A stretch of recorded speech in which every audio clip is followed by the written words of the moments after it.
One unique thing that we've talked about is that in today's world of they ask and you answer, which is the Marcus Sheridan concept of you get as much information out there as possible. But the other thing they've got is a lot of internet information available at their fingertips. So if your customers have all this information already, they really don't want to hear the glib salesman tell them why they need to buy today so they can get the results tomorrow. They need somebody who's going to demonstrate that they understand the detail level that's required, demonstrate their professionalism, but more importantly, their expertise, and give that solution back. Welcome to the Small Business Safari, where I help guide you to avoid those traps, pitfalls, and dangers that lurk when navigating the wild world of small business ownership. I'll share those gold nuggets of information and invite guests to help accelerate your ascent up that mountaintop of success.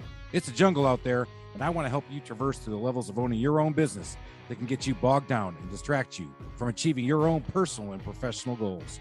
So strap in, adventure team, and let's take a ride through the safari and get you to the mountaintop.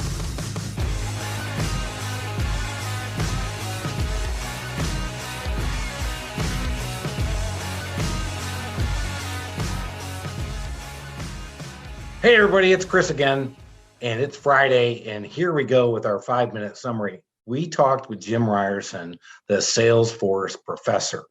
He goes by under the name of Sales Octane, but listening to Jim and talking about what he does is awesome. So where do you start? Well, you start with listening with what Jim has to say is that if you get into business for yourself, you're probably your best salesperson. And that goes without saying. If you own your own business, nobody sells like you sell. And if you're doing that, you're a great salesperson. But as you grow and you start to hire other salespeople, what do we all fall in the trap of doing? We all fall in the trap of trying to find somebody who's just as good as we are. And if you fall into that trap and you get going again, what do? They kind of fail. They don't do it as well as you do, as you sell, because you realize you are selling from a position of passion, of understanding, and trying to do things your way. But you probably didn't have that sales process. We all need to have that sales process defined so that our guys can go out there and take what you know with your passion and sell your company in that unique position that you position yourself with in your company. We always talk about making ourselves unique, and in home services especially, you can easily fall in the commodity trap.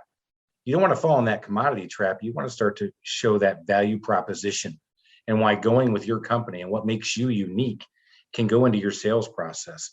So in our sales process, we do a lot of work around identifying the needs, proposing solutions, and then tailoring it to the way these customers want to hear your proposal.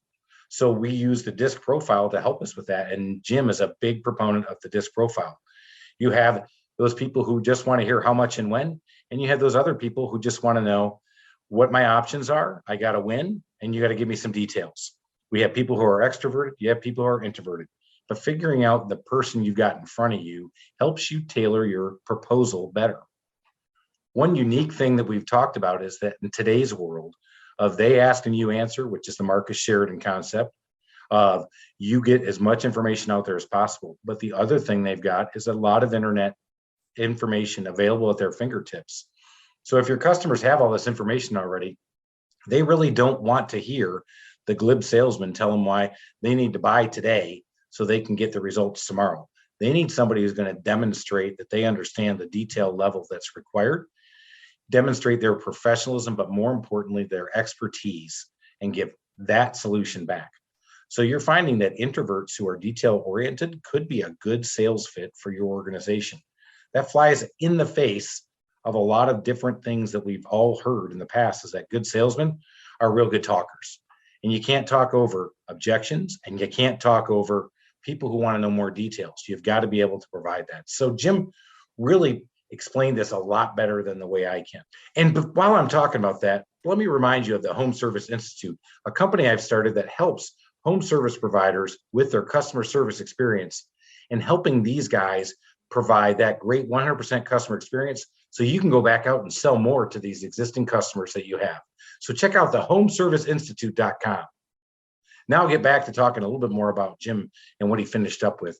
He finished up with making sure you have your sales process, you adhere to your sales process, and you continually reinforce and continually train. Jim has a great book out there. that I've actually used called The First 100 Days of In-Home Selling.